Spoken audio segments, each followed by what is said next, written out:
Welcome to the Better Behavior Show with Dr. Nicole Berkins, best-selling author, psychologist, nutritionist, and mom, where we'll be discussing ways to improve your child's attention, anxiety, mood, and behavior with simple strategies you can use right now. The following discussion is for educational purposes only and not intended to diagnose or treat any disorder. Please do not apply any of this information without first speaking with your doctor.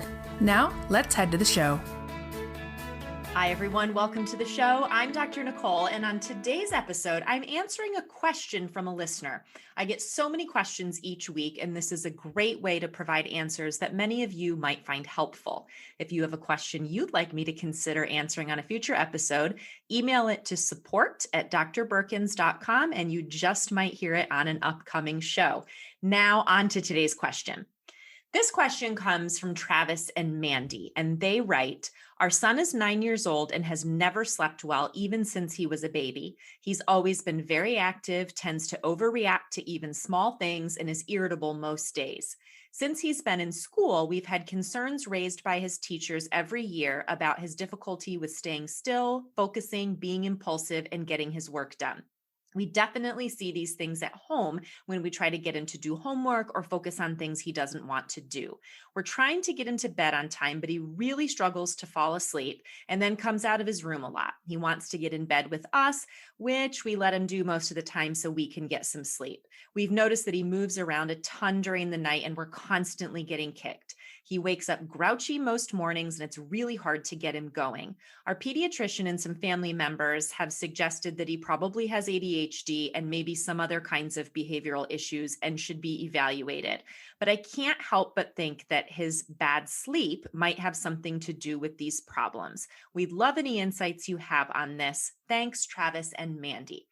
Well, this is a great question. Lots of things to delve into here. And the key point that I want to make right out of the gate is that sleep is absolutely very connected to brain function and behavior in children. This is even more so than for adults. I mean, obviously, sleep quality, sleep quantity is important for all of us, no matter what the age. But for kids, it's especially important. They need more sleep than we do as adults, especially depending on the developmental stage they're in. Young kids and teenagers tend to need a lot of sleep because those are periods of very rapid physical and brain growth and development. So they need a lot of sleep and it needs to be good quality. So this sleep behavior connection or this sleep brain, sleep mental health connection is really critical to understand. And I think what Travis and Mandy are raising here is a really appropriate and relevant concern about how their son's sleep and or lack of sleep, problems with sleep, is impacting his ability to focus, his mood, his behavior in the classroom. We know from research that has been done that anywhere from 25 to 40% of kids who end up diagnosed with ADHD actually have an undiagnosed or untreated sleep problem. So when we start to delve even more specifically into the realm of ADHD kinds of issues, so impulsivity and hyperactivity and or attention and focus problems, we see that sleep plays a huge role and the research bears that out. That means that there are lots of kids with these symptoms who end up getting a diagnosis who actually, if their sleep issues were properly identified and addressed, would have less symptoms or maybe even no symptoms at all. So it's a really foundational and important thing to be looking at. And not just for the ADHD pieces, as I mentioned, also for things like anxiety. The research shows connection between sleep problems, lack of sleep in kids and their anxiety level, certainly in their mood, in their emotional and behavioral regulation, and in their learning and just overall cognitive and brain development. Now, one thing that can seem a bit unusual and maybe puzzling to adults is how sleep deprivation or sleep problems can show up in kids. Because when we think about this as adults, we tend to think of, oh, when I don't get enough sleep or my sleep quality is poor, I feel so tired, I'm sluggish, I'm less active. Well, in kids, often we get this paradoxical situation where lack of sleep and fatigue can show up as hyperactive types of behavior and just lots of extra physical activity and movement. And so that can be puzzling to many adults because they think, well, if they're so tired, if they're sleep deprived, how come they're so physically active? But that's how it can show up for many kids. Now, for some kids, obviously, it can show up as really sluggish, not moving around, wanting to just lie down all the time, but it can be the opposite. And kids can be very sleep deprived, very fatigued, but that shows up as really wound up hyperactive behavior. And any of us who have parented young kids, have seen that where a kid, if they're getting really worn out or exhausted, maybe they've had a really busy day, lots of things going on. We know they are so tired. And we think, why are you, so active, running around, so wound up? Again, that's that sort of paradoxical effect. So important to understand that sleep deprivation, poor sleep can show up differently in kids than it does in adults. So let's delve into some specific problems with sleep that we want to be aware of and looking for and then address in kids. And Travis and Mandy, in the question that they asked, touched on several of these. So kids might have trouble falling asleep. They maybe lie in bed for a long time, aren't able to fall asleep, in an appropriate amount of time. Maybe they struggle to wind down to actually get in bed and fall asleep. So falling asleep is one issue. The next issue is staying asleep. So some kids may fall asleep okay, but they struggle with staying asleep. They might be asleep for a bit and then they're up for anywhere from a little bit of time to a long stretch of time. Some kids will wake in the middle of the night and not be able to get back to sleep. Some kids have problems with both falling asleep and staying asleep. So those are some issues. We want to be looking at the number of hours of sleep that a child is getting. And this is going to depend somewhat on their age and developmental level, what the appropriate numbers of hours is for a child. But in general, infants obviously sleep a ton, and toddlers, preschoolers, they absolutely should be getting, 12 to even 14 hours of sleep at night. By the time kids get into those school ages, we're looking at around 10 hours of sleep a night, 8 on the very short end to, 10, sometimes even 11 or a little bit more on the higher end. As they get into the teen years, they need even more sleep. Teenagers really need, at a minimum 8 hours, but many of them do much better when they have 9 hours, 10 hours, even up to 12 hours of sleep. Again, they're going through a rapid phase of growth and development in their body, but also in their brains, and sleep fuels that. And unfortunately, what we see is kids get into those teen years, just at that time when they really need to be getting more sleep, they end up getting sleep deprived because they are in activities that go later into the evening. They have a lot of homework. They have schools that start really early in the morning. And so sleep deprivation and not getting enough sleep can be a huge problem for kids in those teen years. So appropriate number of hours overall is another thing we're looking at. So falling asleep, staying asleep, how much sleep are they getting? And then the other thing that we want to look at is the quality of their sleep.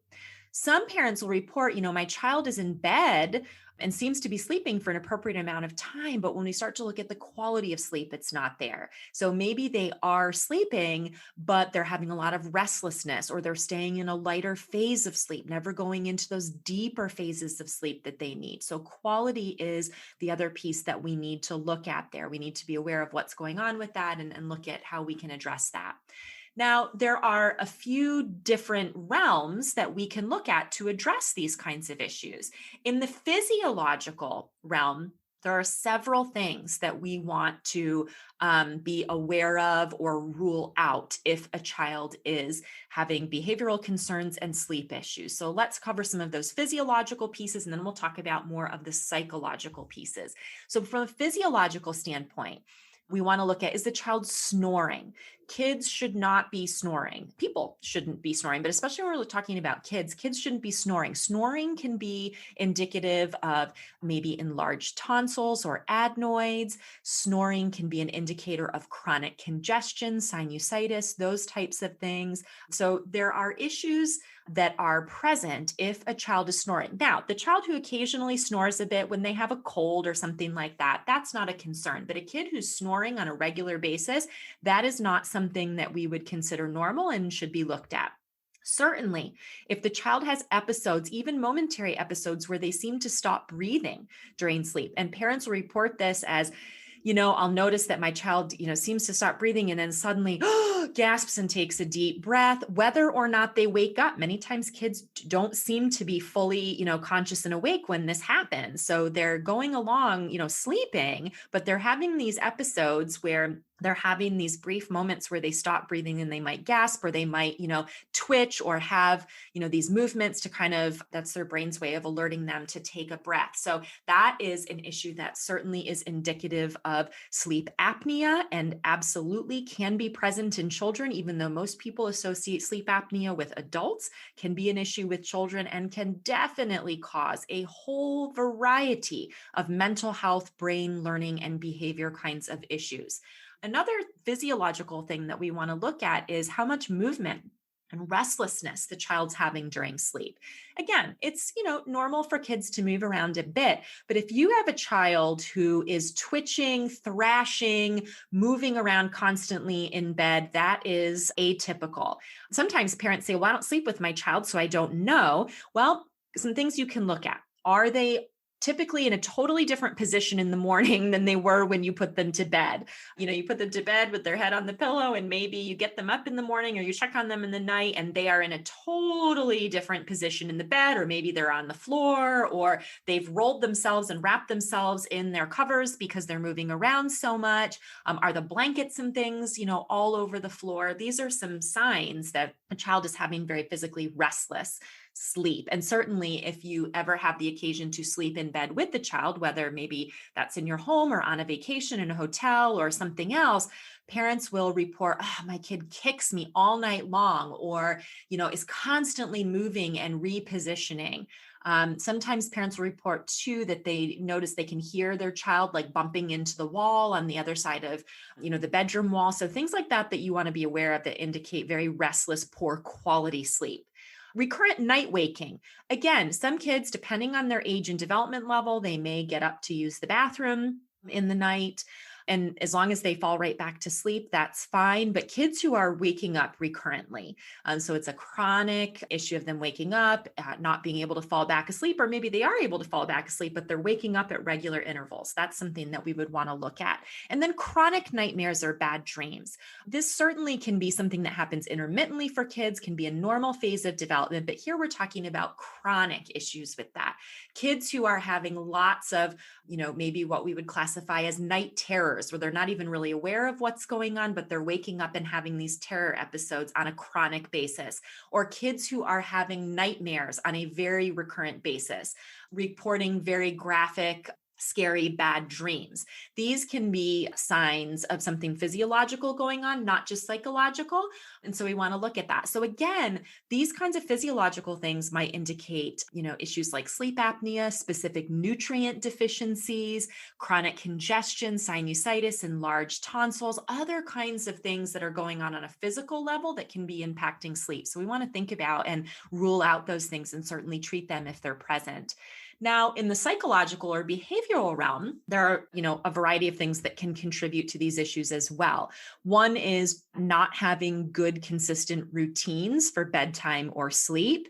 So, kids really benefit from having consistent winding down routines at night, things like quieter, more relaxing activities before bed, putting the devices away, taking a warm bath or shower, things like that can be very supportive.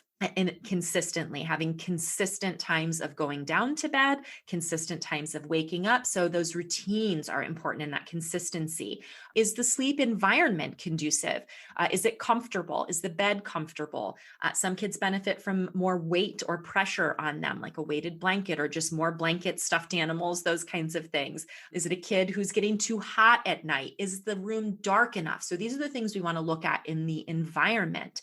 We also want to look at just basic sleep hygiene in terms of things like, as I mentioned, turning devices off before bed, getting enough physical movement and sunlight during the day, not having a lot to drink in the evening hours. It's going to wake them up in the night to use the bathroom. not having caffeine or lots of sugar in the evening hours before bed. These are important, sleep hygiene things to think about as well. And then the anxiety or fear kinds of issues. Some kids don't get enough sleep or poor quality sleep because they are afraid of the dark, or they're afraid of being alone, or they're having fears or anxieties around that, or it may just be an anxious kid who, once they lay down in their bed at night and everything's quiet, they start replaying a lot of anxious things in their mind that have nothing to do with sleep directly, but that prevent them from being able to fall asleep. So these are areas, some of them can be worked on, just on your own, and some may benefit from some professional support, depending on how severe the issues are, what you've tried, those kinds of things. So these are all things that we want to be thinking about when a child is not or doesn't seem to be getting good sleep. And some of the things that tip me off in the information that Travis and Mandy shared, that there may be some physiological things to look at here, is the restlessness, the inability to wind down and fall asleep, and then the significant amount of movement all through the night. So those are some physical things that stand out to me. And then on the other side, from the psychological or behavioral piece, is consistent routines, having a plan for what you're going to do when your child maybe comes in and wants to stay in your bed at night, and how you're going to address that. So several things that I think can be helpful here. But the key is that it really is important to get the sleep piece going better before looking at any kind of specific mental health diagnosis or neurodevelopmental diagnosis, or a diagnosis specific treatment. So for Travis and Mandy, I would absolutely encourage working with professionals around identifying what is getting in the way of your son getting enough good quality sleep at night. And then see how your child does, see how he responds to that. There certainly, I have seen it in my practice where it is literally a night and day difference when a kid is finally getting enough good quality sleep, and their behavior at home and in the classroom and their learning and their focus and everything just can shift literally overnight. So I think that that's very important to address the significant issues with sleep before delving into other issues of what kind of mental health or neurodevelopmental diagnosis might be there. So as a starting point, I would recommend documenting your specific observations. You laid many of them out in the question here, but for all of you as parents, if you're dealing with this, document those observations, and maybe even on the calendar, keep track of how many hours of sleep they're getting, how many nights they woke up and couldn't get back to sleep, like whatever the issues are, make some notations on your calendar, because then you're going to want to talk to your child's pediatrician or healthcare provider about those concerns. If your child's healthcare provider is dismissive about sleep, or really, doesn't want to entertain the idea of looking at that, then find somebody different to work with, because it's very important to deal with the sleep issues. That can look like, the healthcare provider talking about some specific strategies or suggestions that may be helpful. It could look like referring to a sleep medicine specialist who works with children to get a consultation on what might be going on. It could look like some lab work. Some basic blood labs can be very helpful, in particular looking at iron level. Iron is very connected to sleep, and I see many, many children who are not getting enough good quality sleep who have suboptimal levels of iron. So there's an iron panel that can be ordered to look at things like serum ferritin, to look at iron saturation, overall iron level. And this is something that can make a huge difference for kids if they are suboptimal or clearly deficient. And certainly if they are anemic, supplementing with iron, improving the level of iron in their diet, getting their iron levels up can make a dramatic difference in the amount and the quality of their sleep. So that's a very important foundational lab to look at if your child is struggling with these things. Some other nutrients that can be really important are magnesium. You can test for that but magnesium is a safe mineral to try in a supplement form. I often will use a powder called Natural Calm with kids. There are a variety of, forms that you can use of magnesium. There's powders, there's liquids, there's tablets and capsules. Again, talk with your child's healthcare provider about that. But magnesium given in the evening can be very supportive of helping to relax kids, helping to calm their anxieties, soothe and relax their body and help them fall asleep. There's also some good research on a combination of valerian and lemon balm, two herbs that can be very supportive of relaxation and sleep in children. So those are some other things that can be looked at there. Melatonin, many people ask about melatonin. Melatonin can be very helpful and appropriate in children depending on, their needs and issues. Again, talk with your child's healthcare provider. Most people, when they're using melatonin, are using far too much, especially with children. And melatonin is only helpful for falling asleep. It's not helpful for staying asleep and addressing some of these other issues we've talked about. There are sustained release formulas that can help with staying asleep. But again, to me, melatonin is something that we try either in combination with lots of other, behavioral and sleep hygiene tools, or we may resort to that after we've done some other things. But that can be something to talk with your healthcare provider about. Then also very critical in a situation like we're talking about here with Travis and Mandy's son, to work on consistent bedtime and nighttime routines. And that may entail finding some calming and soothing activities to do before bed, helping with that wind down time, making sure that devices, aren't being used too late, getting plenty of movement during the day. Maybe it means changing some things up about the child's sleep environment. I have found for some kids, even moving their bed into the corner of a room so that they've got the security of the wall there. Some kids like to build a little nest, and that has supportive of them in a sensory way and also, just emotionally. So looking at how you can use things like, calming music or maybe a mindfulness or sleep kind of story that they can listen to. These aren't necessarily things that help instantly the first time you try them, but you're building these routines that their brain then can consistently, get used to and rely on, and helps to set the stage for them settling down and being able to have a good night of sleep. If you use music, I like to put that on repeat through the night. So if they fall asleep to music, then if they wake up in the night, that soft music is still playing. And that, again, just helps the brain to settle right back down into sleep if they do wake. And then coming to an agreement on how you're going to handle things like night waking and your child coming into the room. There's no one right way to handle that. Families have to decide what's going to work best for them, but coming to an agreement about how that's going to be handled and then consistently implementing whatever strategy you decide on. So those are some things that I think in this situation can be helpful on both the physiological side and the psychological side. I hope that this is helpful for Travis, Mandy, and any of you who have kids whose sleep might not be ideal and who are struggling with some of these, mood and learning and focus and behavioral kinds of symptoms. Remember, if you have a question you'd like to hear answered on a future show, email it to support@drburkins.com. Thanks as always for listening, and I'll catch you back here next time.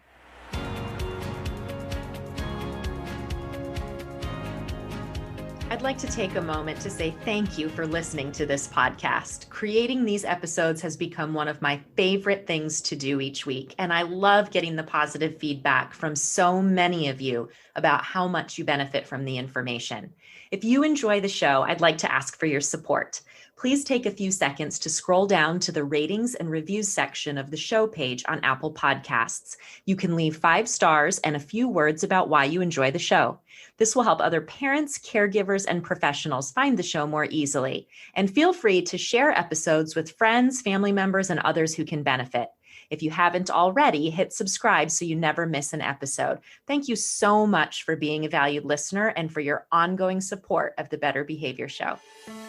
Thank you for listening to the Better Behavior Show with Dr. Nicole Burkins. Leave a review on iTunes and share this episode with your friends. Visit drburkins.com to ask any questions for an upcoming episode, post comments for today's show, and sign up to receive weekly updates. That's drburkins.com.